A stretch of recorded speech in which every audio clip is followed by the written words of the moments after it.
So, good morning. May the 4th be with you. All that wonderful stuff. Um, yeah, we got two games tonight, one of them featuring Boston.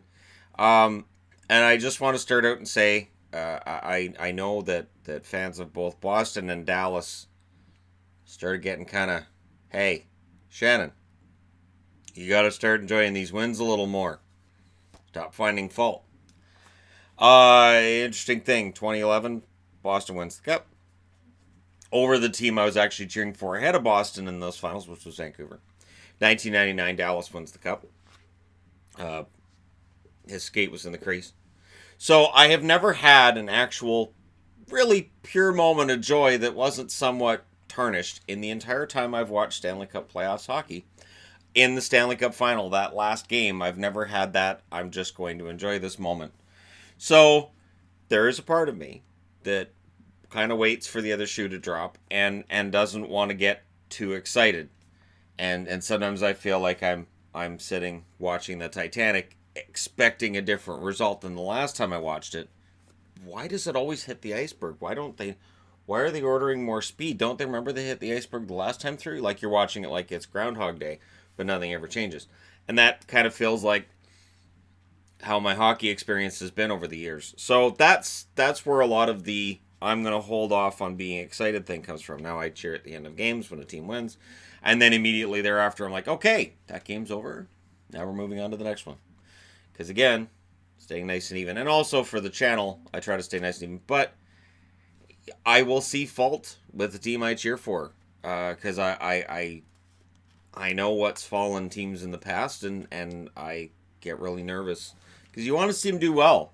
You do. All right. That aside, I also want to explain that this is a fashion jersey. This was one of those starter jerseys that came out years and years ago. You can find them on eBay. They're harder and harder to find though. They have this one in blue that starter released, and in black. And the black one is gorgeous. So is the blue one, proving that the Colorado Avalanche could really do something nice without changing a whole lot. Just changing the color. For some reason, this logo works with multiple colors. So there you go. All right, now we're going to jump in. This is why we do timestamps. Columbus.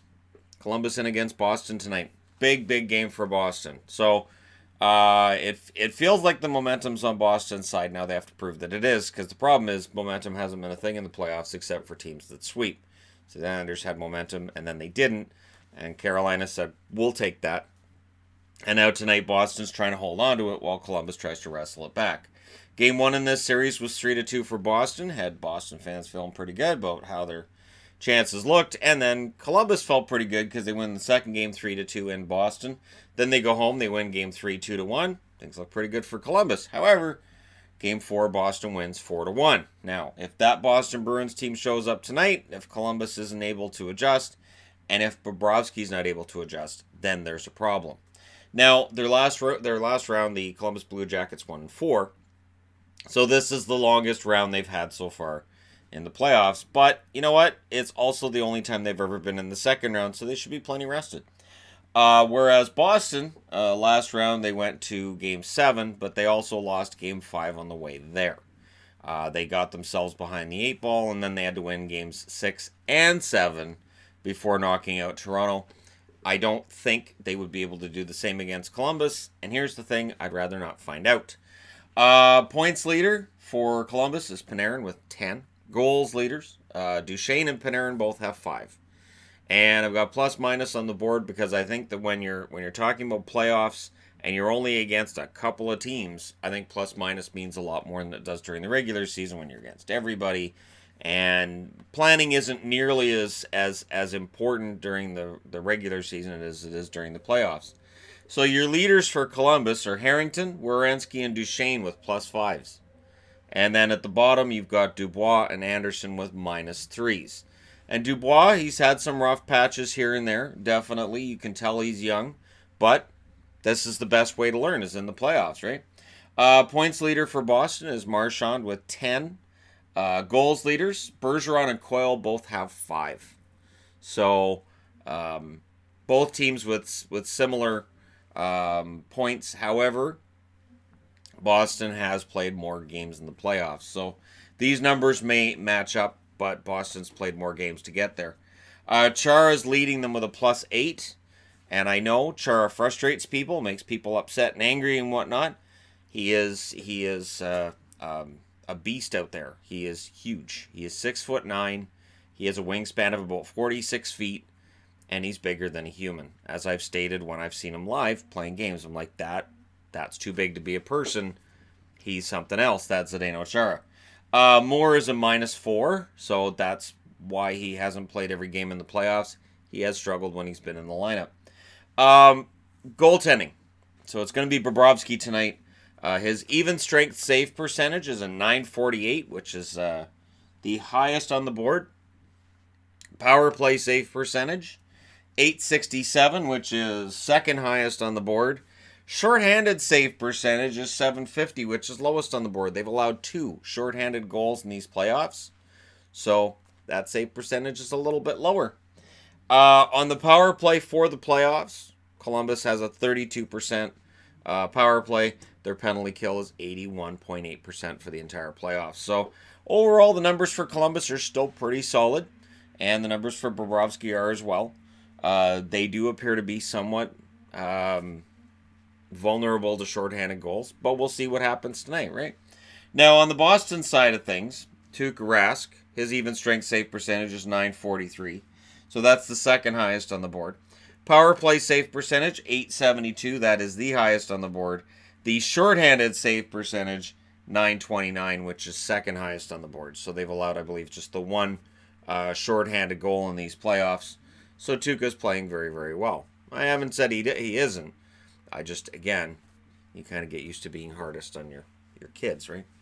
It does kind of feel like, it's my kids in the playoffs sometimes. So I'm looking for a really good game from Boston.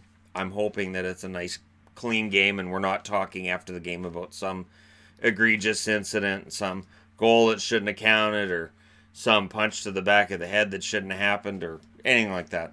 You will notice that in the last game, Marchand did take a total of 2 penalties that got him in the box, and a third, which led to a penalty shot, and he didn't punch anybody. Not that I saw. So people get mad about these warnings, but when he got warned about licking people last year, he stopped. He hasn't done it once this year. So that might be part of it. It might just be that he's on such a first-name basis with the NHL Department of Player Safety, they feel like he's their buddy. They've suspended him 6 times, fined him 5 times. So at this point, they'll probably have him on speed dial. And they feel like we can work with him and fix him. Anyways, moving along. Colorado and against San Jose. So this series is also tied at 2, and how we get here is a little bit different than how we get here with Boston and Columbus, but you still end up at the same destination. In San Jose in Game 1, it was a 5-2 win for San Jose. Looks like, hey, this is going to be easy. But it did in round 1, and look what happened to Calgary. Colorado, 4-3 win in that second game. So we go to Colorado. San Jose wins Game 3, 4-2, which wrecks that whole winning in 5 hope for Colorado. But the Avs win Game 4, 3-0. So we will at least return to Colorado for Game 6. We will return for Game 6 with San Jose up or Colorado. That's what remains to be seen. Now, in the last round, of course, as I said, Colorado won it in 5. So they won this game in the last round, but that finished the round. Whereas San Jose put themselves behind the 8 ball. They were down 3-1 against Vegas, and they looked dead.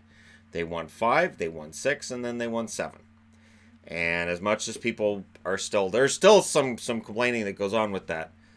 It's an amazing comeback that San Jose perpetrated, especially Game 6. We can talk about Game 7, but Game 6 to me was the big one. Power play, and it's a shorthanded goal. So that shorthanded goal in Game 6, it felt like was the big turnaround. But San Jose can avoid that kind of drama if they win tonight, and then they can force out Colorado in 6. Otherwise, they will need to have that kind of drama all over again. Points leaders, Rantanen, 13 points. McKinnon also with 13 points for the Colorado Avalanche. Your goals leader is McKinnon with 6. Nathan McKinnon is popular in terms of picks for the Conn Smythe. Remember, in round 1, they were talking all about Mark Stone and how he was going to win the Conn Smythe. So maybe we'll get into how that's a jinx if that continues round to round. If Colorado ends up out, we have something here. Plus minus leaders, Nieto and Cole both at +6. Nieto's been playing excellent, so I do think that's a decent indicator of how well he's been playing with the matchups he's had. Johnson and Kerfoot at -3. And Kerfoot does need to get the production going. And there have been some complaints by Colorado fans about Eric Johnson in the comment section, so that kind of works. On the San Jose side, Gustav Nyquist and Marc-Edouard Vlasic, both at +4s. Erik Karlsson, Evander Kane, and Brendan Dillon, all sitting at -4. So there have been some stark differences between the guys who are playing really, really well and the risky players. It feels like Erik Karlsson and Evander Kane especially are the high-risk players. So Evander Kane, very likely to be caught pinching on a play that's going the other way.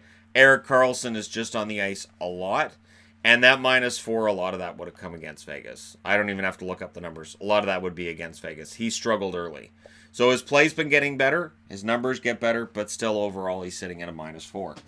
Goaltenders, Grubauer. Even strength save percentage, 941. Shorthanded save percentage, 813, which is, or power play save percentage, I should say, 813, which is the lowest on the board.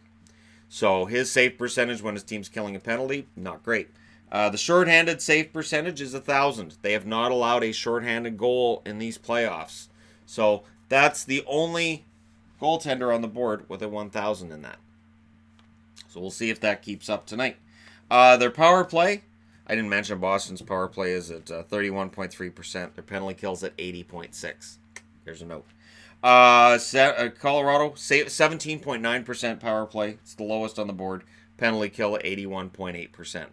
So, overall numbers, they're game 4 or they finished game 4 in the second round. So, they're pretty happy either way. But we'll see how San Jose does against them tonight. Because Jones's numbers, his even strength save percentage is 924, which is the lowest on the board. It's not awful. Power play save percentage, power play save percentage, 821. Which is a little bit higher than that put up by Philip Grubauer. Shorthanded save percentage, 875, which is higher than only Bobrovsky. So they have allowed shorthanded goals this year. Power play, 20% right now for San Jose. Penalty kill, 76.7%. And the overall numbers just really show you just how close these teams are to each other. Logan Couture leading in points and goals. 9 goals, 3 assists, 12 points for him. He is the guy right now for San Jose. Logan Couture is a warrior. He is second in goals in the playoffs in this decade, only behind Sidney Crosby. He's even ahead of Ovechkin. Absolute warrior, and Colorado has to shut him down tonight. There's no way around it. You have to shut down Logan Couture if you have a chance of advancing. He has been just deadly, not just in these playoffs, just in general. And he's shown, like Pavelski, he can knock out teeth, he can knock out whatever you'd like. He's going to keep playing if he can.